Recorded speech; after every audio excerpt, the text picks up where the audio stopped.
Alright, here's my setup for cutting a jack plane on the CNC. I've got quite a few clamps there. I'll take it in for a little bit closer look and we'll see what we've got.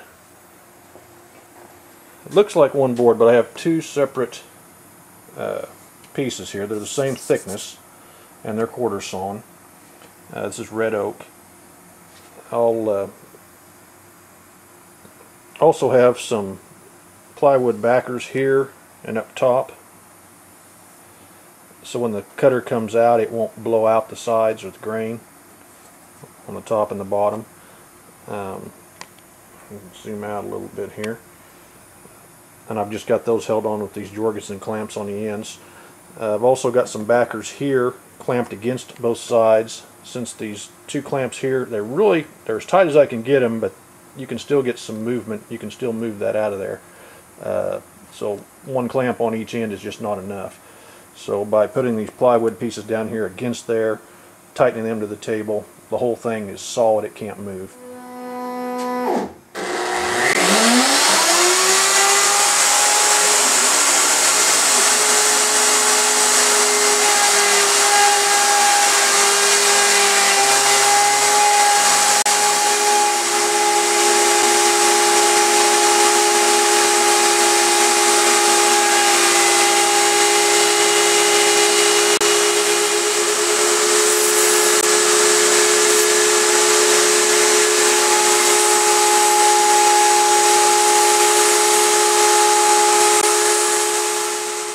Okay, at this point the first part of the program is run and we've got the two halves cut. It still needs to cut the abutment and then it'll do a finish pass on this, take another 15 thousandths off, and then it'll cut the slot for the abutment on both sides where the wedge and the blade will go, and then it'll cut a finish pass on those, and then it'll drill 4 dowel holes, 2 at each end, where this thing, when it comes together like a book, I'll be able to pin it together and hopefully it'll align pretty well.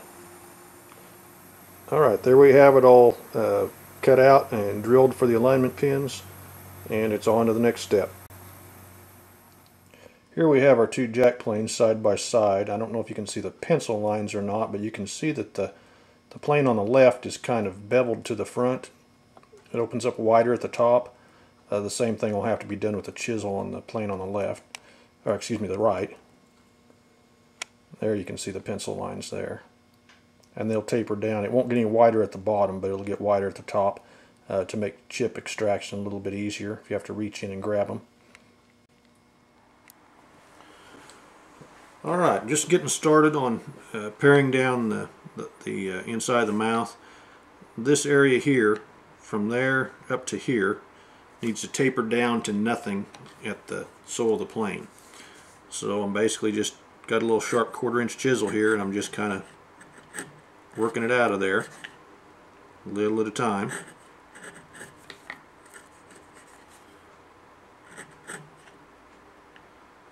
And I'll have to do this on both sides. It's not real difficult, just got to take your time and be a little bit careful. Okay, from this view you can see right in here we've tapered it up right to that corner and just back to where the wear, about 3/4 of an inch up, where it stops. And now it's time to work on the upper part. Alright, now I'm going to take a chisel, and the abutment along here will stay 1/4 inch deep. This edge won't get cut down at all. From here out to here will taper down to the pencil line right there, and from this corner forward it'll taper down along the pencil line here. So everything will be lowest at this corner. This edge and this edge will remain exactly the height they are, so we'll have a taper that goes both this way and to the front. Okay, here it's beginning to take shape. You can see that the distance from the table saw to this corner is starting to get a little bit lower than this back corner. And as I'm running my chisel, I'm kind of running it at an angle just coming in here and just shaving it down. Not doing a very good job at the moment, but you get the idea. Just keep working down towards that one low corner, a little at a time, until it's all the way flat and smooth. Okay, here you can see I've just about achieved my taper along here. The thickness from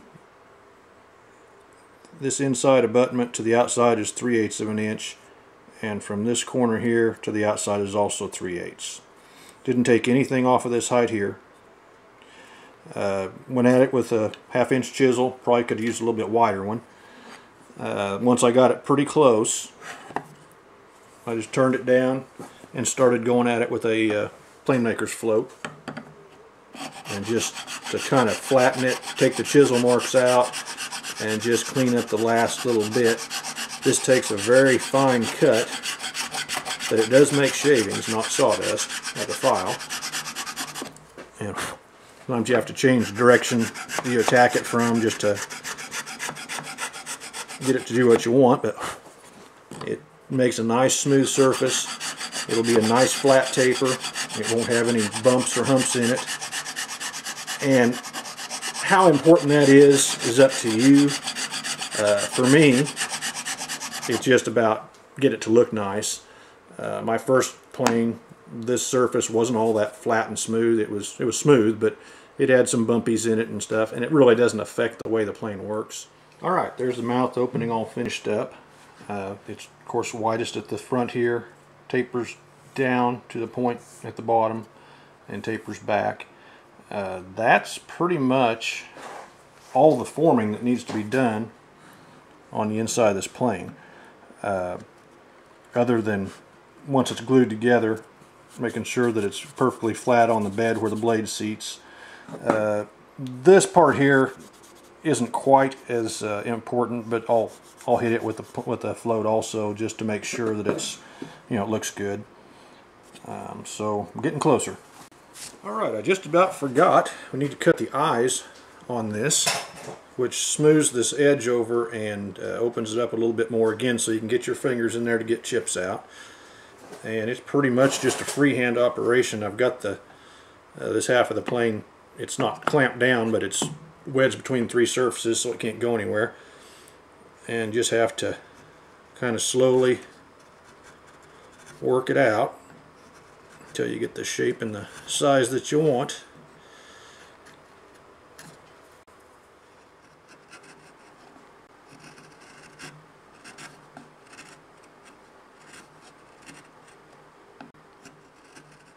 Okay, so I've got the eye cut on this one side.